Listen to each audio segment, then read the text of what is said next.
Assalamualaikum warahmatullahi wabarakatuh. Waalaikumsalam warahmatullahi wabarakatuh. Selamat pagi anak-anakku. Pagi, Bu.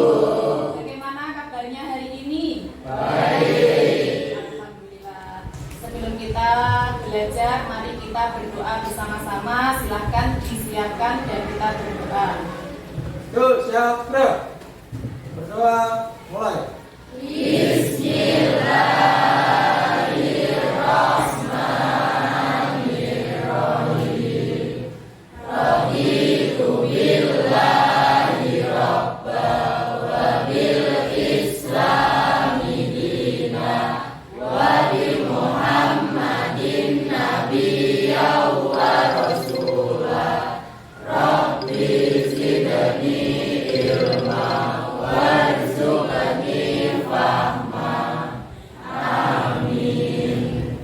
Silakan membaca Pancasila terlebih dahulu.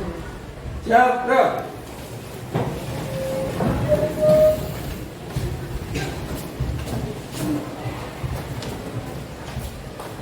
Pancasila. Pancasila.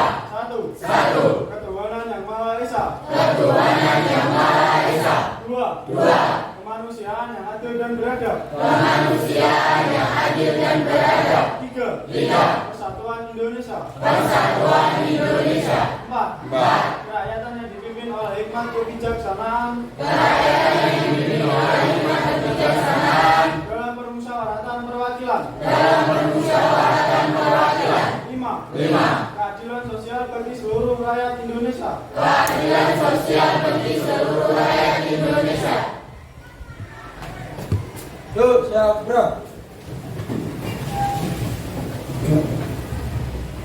Anak-anak yang tidak masuk hari ini siapa? Ini Mujiati, kenapa? Sakit. Sakit. Selain ini ada lagi? Alhamdulillah. Hanya ini yang sakit kita doakan semoga lekas sembuh. Dan yang hadir di sini kita patut bersyukur. Alhamdulillah kita bisa bersama-sama mengikuti pembelajaran dalam keadaan sehat walafiat. Baiklah anak-anak, sebelum mulai pembelajaran hari ini, masihkah kalian ingat pembelajaran minggu yang lalu? Tentang apa minggu yang lalu? Beriman kepada kitab-kitab Allah. Dari pembelajaran yang lalu dapat kita simpulkan bahwa kita harus mengimani kitab-kitab Allah. Kitab apa sajakah yang harus kita imani?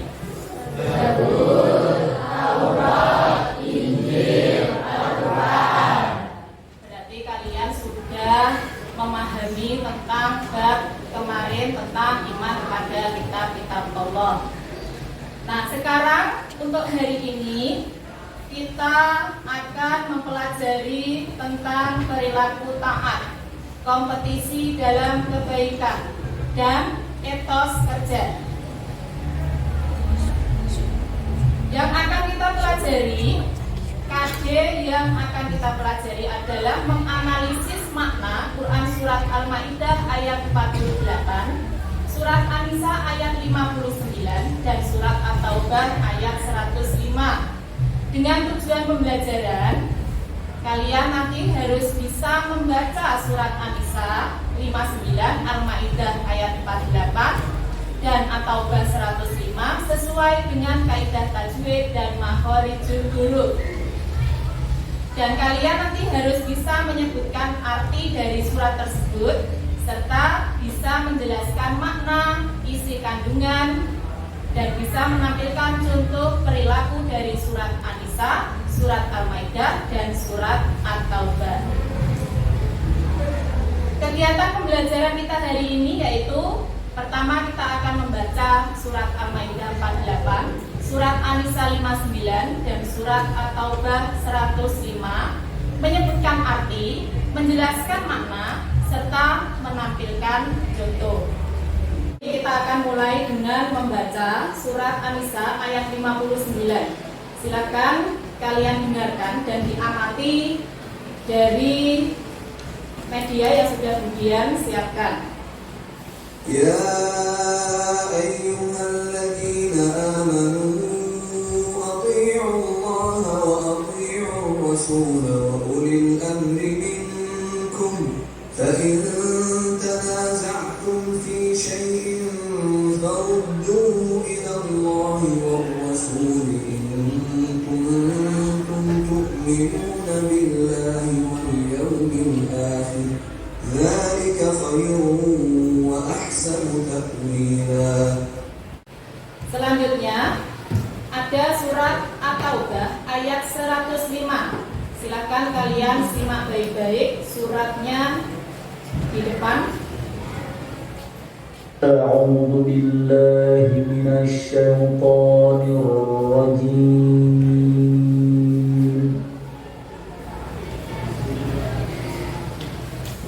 بسم الله الرحمن الرحيم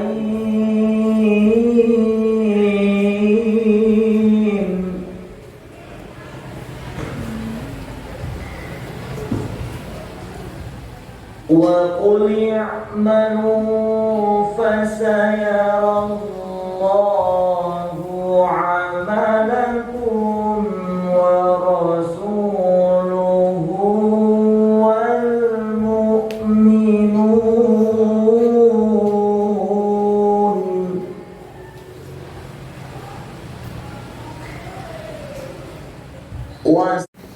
Anak-anak, setelah kalian mendengarkan surat An-Nisa, surat Al-Maidah, dan surat At-Taubah, kemudian harapkan kalian juga bisa menerapkan dan bisa membaca.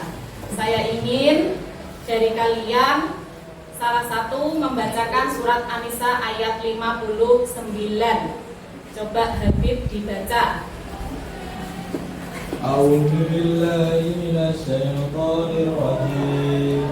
Bismillahirrahmanirrahim. Ya ayyuhalladzina amanu atiullaha wa ahdiu rasulahu wa ulil amri minkum. Fa in tanazza'tum fi shay'in farudduhu ila Allahi wa rasulihi in kuntum tu'minuna billahi wal yawmil akhir dzalika khairu wa ahsanu ta'wila. Shadaqallahul adzim. Terima kasih. Habib, bacaannya sudah bagus sekali, namun perlu ditingkatkan lagi ya bacaannya. Yang kedua, saya ingin dari anak Fitri yang mewakili membaca surat At-Taubah ayat 105. A'udzubillahi minasyaitonirrajim. Bismillahirrahmanirrahim.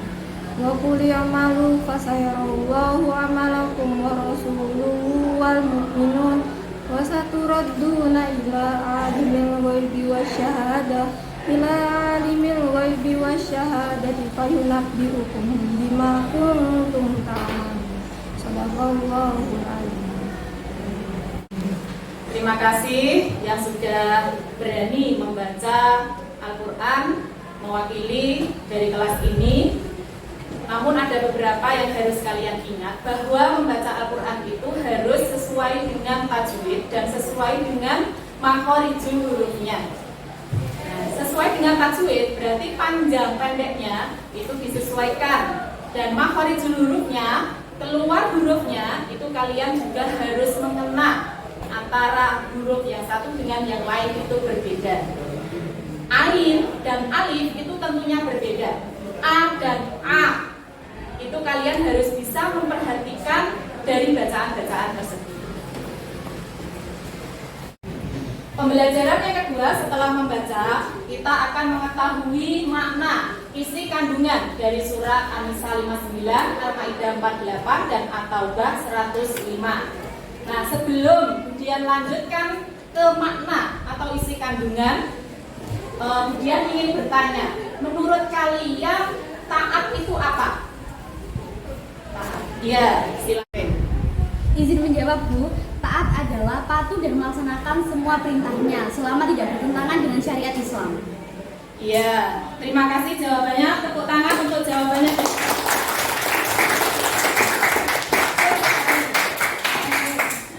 kemudian, menurut kalian, apakah itu kompetisi dalam kebaikan? Siapa yang bisa menjawab? Ya, silakan. Kompetisi dalam kebaikan adalah berlomba-lomba dalam berbuat kebaikan. Iya, kompetisi dalam kebaikan adalah kita berlomba-lomba di dalam kebaikan. Tepuk tangan untuk teman-teman. Pertanyaan yang ketiga, menurut kalian, apakah etos kerja itu? Siapa yang bisa menjawab? Silakan Devanda. Menurut saya etos kerja juga mempunyai semangat kerja yang tinggi, disiplin dan tanggung jawab. Iya, betul sekali. Nah, setelah ini Budian akan membagikan beberapa kelompok untuk mendiskusikan sebuah masalah, yaitu pertama tentang kompetisi dalam kebaikan. Yang sudah kalian lihat di sini, bahwasanya di situ ada gambar yang kalian harus amati. Gambar tersebut menunjukkan tentang apa dan apa yang kalian pahami tentang gambar tersebut. Kemudian nanti bagaimana cara menerapkan perilaku kompetisi dalam kebaikan untuk meraih kesuksesan, dan kalian juga akan menjelaskan apa manfaat yang diperoleh dengan menerapkan kompetisi dalam kebaikan. Selain itu di sini juga ada gambar yang harus kalian amati tentang etos kerja. Apa yang kamu pahami tentang gambar tersebut? Kemudian bagaimana meningkatkan etos kerja dalam melaksanakan pekerjaan, dan apa yang dilakukan seorang pelajar supaya mempunyai etos kerja yang tinggi. Nah, anak-anak, mari kita sekarang membentuk kelompok yang terdiri dari 6 kelompok, berarti masing-masingnya ada 5 anak. Nah, silakan kalian bentuk kelompok masing-masing. Berarti kelompok 1, silakan di sini bentuk kelompok.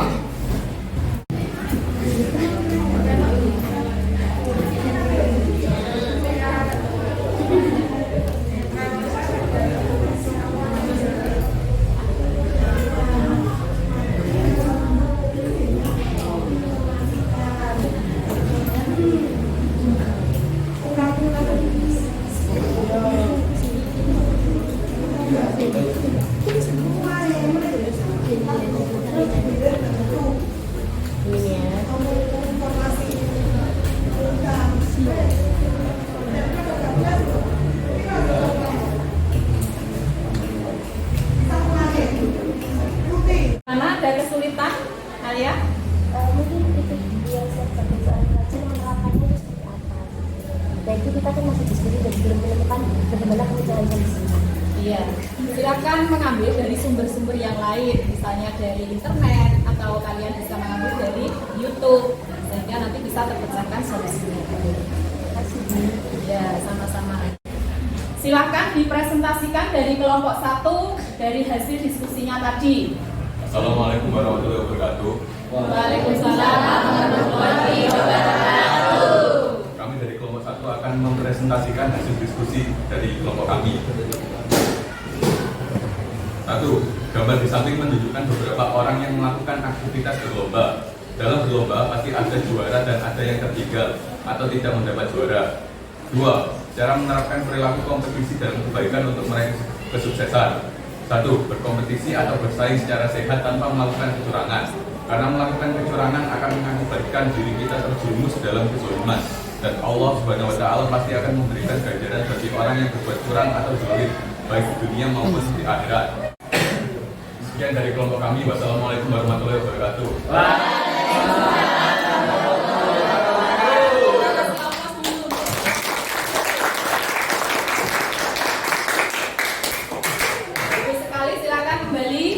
Bangkunya dan dilanjutkan dengan kelompok 2. Silakan maju kelompok 2 untuk mempresentasikan tentang etos kerja.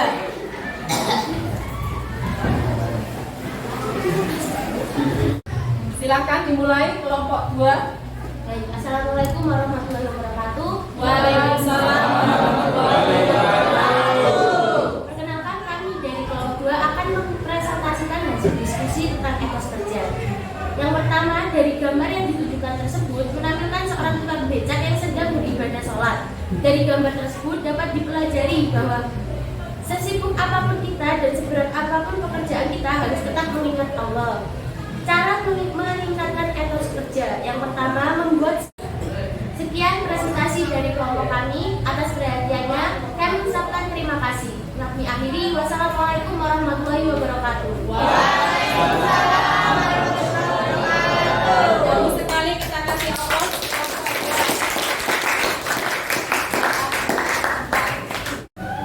Terima kasih semuanya yang sudah mendiskusikan dan mempresentasikan materi hari ini. Maka Budian dapat menyimpulkan dari materi hari ini adalah dari surat An-Nisa ayat 59 bahwa kita menyelesaikan masalah perbedaan pendapat harus mengembalikan kepada Allah dan Al-Quran. Penegasan Allah bahwa mengembalikan segala urusan kepada Allah lebih baik daripada mengikuti pendapat. Perintah Allah kepada manusia agar beriman kepada Allah, Rasul, dan ulil amri. Nah, siapakah ulil amri itu? Ulil amri adalah seseorang atau sekelompok orang yang mengurus kepentingan umat. Ketaatan kepada ulil amri itu merupakan suatu kewajiban umat selama tidak bertentangan dengan nas yang zahir. Adapun masalah ibadah, maka semua persoalan haruslah didasarkan kepada ketentuan Allah dan Rasul-Nya. Alhamdulillah pembelajaran kita pada hari ini telah usai. Semoga kalian bisa mendapatkan ilmu yang bermanfaat. Untuk pembelajaran minggu depan, Budian menginginkan kalian mencari tugas menampilkan contoh-contoh dari surat An-Nisa, surat Al-Maidah, dan surat At-Taubah, yaitu menampilkan contoh taat, menampilkan contoh etos kerja, dan menampilkan contoh kompetisi di dalam kebaikan. Paham anak-anak? Paham. Mari kita akhiri pembelajaran pada pagi hari ini dengan ucapan Alhamdulillahirabbil alamin. Wassalamualaikum warahmatullahi wabarakatuh. Waalaikumsalam.